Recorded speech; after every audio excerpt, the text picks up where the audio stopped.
Hi மக்களே, எல்லாரும் எப்படி இருக்கிறீங்க? எல்லாருக்கும் ஹாப்பி நியூ இயர் விஷஸ்.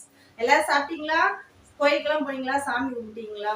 ரொம்ப சூப்பரா இருக்க போகுது இந்த 2025. ஏன்னா லாஸ்ட் வந்து ரொம்ப கஷ்டப்பட்டாச்சு, இன்னமுமே கஷ்டப்பட்டுட்டு தான் இருக்கும். ஆனா நம்மளோட ஆசைகள்லாம் ஒரு சின்ன சின்ன ஆசைகளா தான் இருக்கும். ஸோ சீக்கிரமே அந்த சின்ன சின்ன ஆசைகள்லாம் கடவுள் நமக்கு ஒன் பை ஒன்னா நடத்தி கொடுப்பாரு அப்படின்னு ஃபர்ஸ்ட் நம்புவோம். நம்புனாதான் நமக்கு மனசுக்குள்ள நம்பணும். நம்பிட்டு இருந்தாதான் அடுத்து ஒன்னா நடக்கும் நமக்கு. ஸோ எல்லாருக்கும் மறுபடியும் ஹாப்பி நியூ இயர் விஷஸ். இன்னைக்கு வந்து ரொம்ப சூப்பரான ஒரு ரெசிபி தான் பார்க்க போறோம். இதை வந்து தொக்கு ரெசிபியாகவும் சொல்லிக்கலாம், ஊறுகாய் அப்படின்னு சொல்லிக்கலாம்.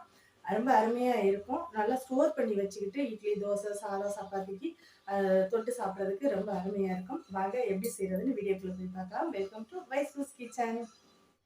இந்த ரெசிபி செய்கிறதுக்கு ஒரு கட்டு நாட்டு கொத்தமல்லி எடுத்திருக்கேன். நாட்டு கொத்தமல்லி எல்லாருக்குமே தெரிஞ்சிருக்கும். இது வந்து ஒரு குறிப்பிட்ட அளவு தான் வளரும். அதுக்கு மேலே வந்து பார்த்திங்கன்னா அது பூ வச்சு அந்த மல்லி விதை வைக்க ஆரம்பிச்சிடும். அது வைக்கிறதுக்கு முன்னாடியே இதை வந்து பறித்து எடுத்துருவாங்க. ரொம்ப அருமையாக வாசனையாக இருக்கும், ரொம்ப சத்தும் கூட. இதில் என்ன ரெசிபி செஞ்சாலுமே வேறு லெவல் டேஸ்ட்டில் இருக்கும். நான் ஒரு கட்டு போல் நாட்டு கொத்தமல்லி எடுத்திருக்கேன். இதை வந்து சுத்தம் பண்ணிவிட்டு இப்போ தண்ணி ஊற்றி நல்லா அலசிக்கிறோம். நான் ஏற்கனவே அந்த கெட்டு எல்லாத்தையும் மண்ணுன்னு நல்லா உதறி தான் வச்சுருந்தேன். இப்போ நல்லா ஃபுல்லாக நிறைய ஒரு 2 செம்பு போல் தண்ணி ஊற்றி ஒரு 2 நிமிஷம் அப்படியே விட்டுட்டு அப்புறம் லைட்டாக கைட்டே லேசாக அழுத்தி விட்டு இதை வந்து பிழிஞ்சு எடுத்துடலாம். நல்லா ஒரு வடிகட்டியில் போட்டு நான் இது வந்து தண்ணியை பூராத்தையும் வடித்து எடுத்துடுறேன். தண்ணி நல்லா சுத்தமாக வடித்து எடுத்துடணும். இல்லை அதுக்கப்புறம் கொஞ்சம் லைட்டாக துணியில் போட்டு இதை உலர்த்தி விடனாலும் இதை வந்து உலர்த்தி விட்டுக்கலாம். நான் வந்து இதை வந்து ஒரு 1/4 மணி நேரம் போல் இந்த சல்லடையிலேயே நல்லா அமுக்கி பிழிஞ்சு விட்டு அப்படியே வச்சுட்டேன். தண்ணி வந்து சுத்தமாகவே இதில் வந்து இல்லை. இது ஒரு ஓரமாக இருக்கட்டும். இந்த ரெசிபியை இரும்பு வடைச்சட்டியில் செஞ்சால் சூப்பராக இருக்கும். இப்போ வெறும் வானலியில் 2 டீஸ்பூன் போல் கடுகு, ஒரு 3/4 டீஸ்பூன் போல் வெந்தயம் சேர்த்துருக்கேன். அது கடுகு உளுந்து இருக்கிறதுலேருந்து தான் கடுகு எடுத்தேன். அதில் கொஞ்சோண்டு உளுந்தும் சேர்ந்துருக்கு, ஒன்றும் பிரச்சனை இல்லை. நல்லா சடச்சடன்னு வெடித்து வாசம் வரும்போது இதை எடுத்து தனியாக ஆற விட்டுறலாம். அதுக்கப்புறமா இதில் எண்ணெய் ஊற்றிக்கிறேன். எண்ணெய் கொஞ்சம் கூடுதலாக தான் இருக்குது. கொஞ்சம் எண்ணெய் ஊற்றிட்டு இந்த ரெசிபிக்கு எந்த அளவுக்கு காரம் தேவைப்படுங்க அந்த அளவுக்கு வத்தல் அதை 2ஆக கிள்ளி சேர்த்துக்கிறேன். ரொம்ப நேரம் போட்டு வதக்கலாம் வேண்டாம். ஏற்கனவே எண்ணெய் காஞ்சிருச்சுன்னா அந்த எதுக்காகனா அந்த மிளகா வத்தல் வந்து நல்லா மொறுன்னு கொஞ்சம் சவந்து வரும். அதுக்காக எண்ணெயில் போட்டதும் நான் வந்து எடுத்துட்டேன். இதையும் அந்த கடுகு வெந்தயத்தோடு சேர்த்து ஆற வச்சிடலாம். இப்போ அதே எண்ணெயில் எடுத்து வச்சுருக்கிற அந்த கொத்தமல்லியை வந்து 2 பிரிவாக நான் போட்டுக்கிறேன். இந்த எண்ணெயில் போட்டு இதை நல்லா அந்த தண்ணி சடன்னு போகிற அளவுக்கு இந்த எண்ணெயிலே நல்லா வதக்கி விட்டுக்கணும். ரொம்ப நேரம்லாம் ஆகாது. கொஞ்சம் நேரம் போட்டதும் ஒரு நிமிஷம் தான். சடப்பு அடங்கி அந்த எண்ணெயில் நல்லா வெந்து வரும்போது இதை வந்து எடுத்துடலாம். அப்புறம் மிச்சம் இருக்கிறத அப்படி கொஞ்சம் கூட இருந்தது, அதை வந்து அப்படியே போட்டுட்டேன்.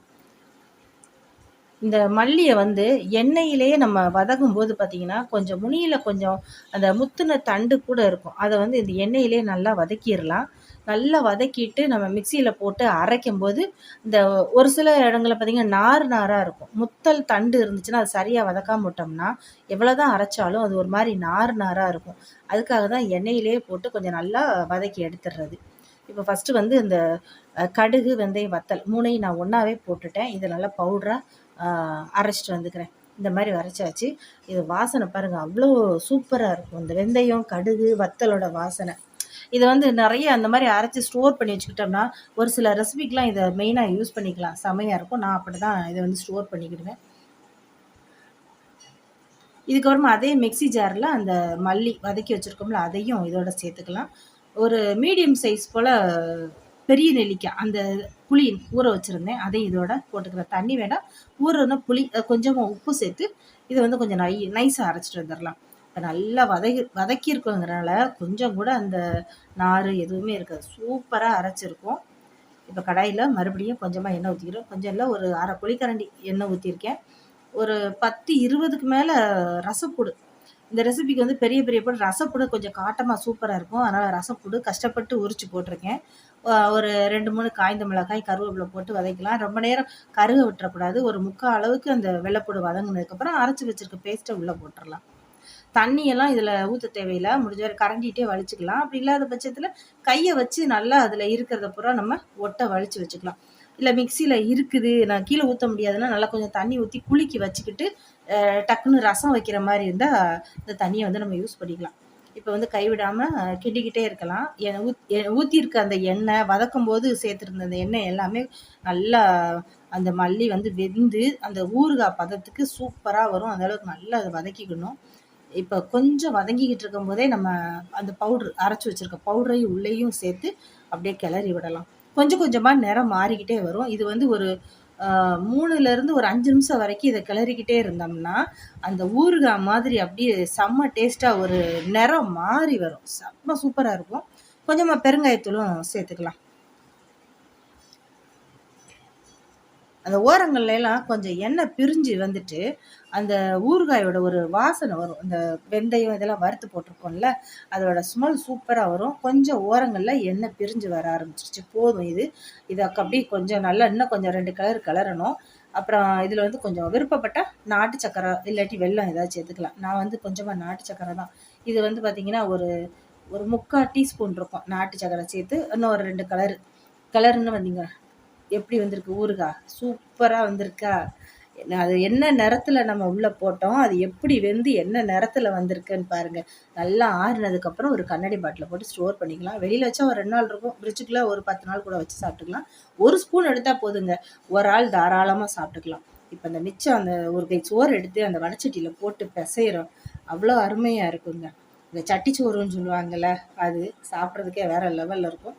1 ஸ்பூன் எடுத்தால் போதும். ஒரு ஆள் ஒரு தட்டு சோறுக்கு பசைஞ்சிக்கலாம். இப்போ டிஃபன் பாக்ஸ்க்கெலாம் நம்ம கட்டி கொடுக்குறோன்னா 1 ஸ்பூன் எடுத்து போட்டு சுடு சோத்தில் கலந்து கொஞ்சமாக நல்லெண்ணெய் வேணுன்னா கூட நம்ம ஊற்றிக்கலாம். ரொம்ப சூப்பராக இருக்கும் இந்த கொத்தமல்லி ஊறுகாய். தொக்குன்னு சொல்லனாலும் சொல்லிக்கலாம். நான் வந்து ஊறுகான்னு தான் சொல்லுவேன். சூப்பராக இருக்குல்ல? ட்ரை பண்ணி பார்த்துட்டு எப்படி இருக்குன்னு சொல்லுங்கள். எப்படி இருந்தது? தொக்குன்னு சொல்லிக்கலாம், ஊறுகாய்னு சொல்லிக்கலாம். ரொம்பவே அருமையா இருக்கும் இந்த கொத்தமல்லியில செஞ்ச இந்த ஊறுகாய். நான் வந்து இதை ஊறுகாய் அப்படின்னு தான் சொல்றேன். தொக்கு அப்படின்னு சொல்றவங்களும் சொல்லிக்கலாம். டேஸ்ட் தானே நமக்கு முக்கியம். சாப்பிட்றதா நமக்கு வந்து முக்கியம். பேர் எப்படி வேணாலும் நம்ம வச்சுக்கலாம். அது பெருசே கிடையாது. இதே மாதிரி உங்க வீட்ல நீங்களும் செஞ்சு பாருங்க. நிச்சயமா உங்களுக்கு பிடிக்கும்னு நினைக்கிறேன். ட்ரை பண்ணி பாருங்க. நிறைய பேர் நம்மளோட சேனல் வீடியோஸ் பாக்குறீங்க, நல்ல வியூஸ் போகுது. ஸோ மறக்காம லைக் பண்ணுங்க, கமெண்ட் பண்ணுங்க, ஃப்ரெண்ட்ஸ் அண்ட் ஃபேமிலிக்கு ஷேர் பண்ணுங்க. சேனலை மறக்காம சப்ஸ்கிரைப் பண்ணி சப்போர்ட் பண்ணுங்க.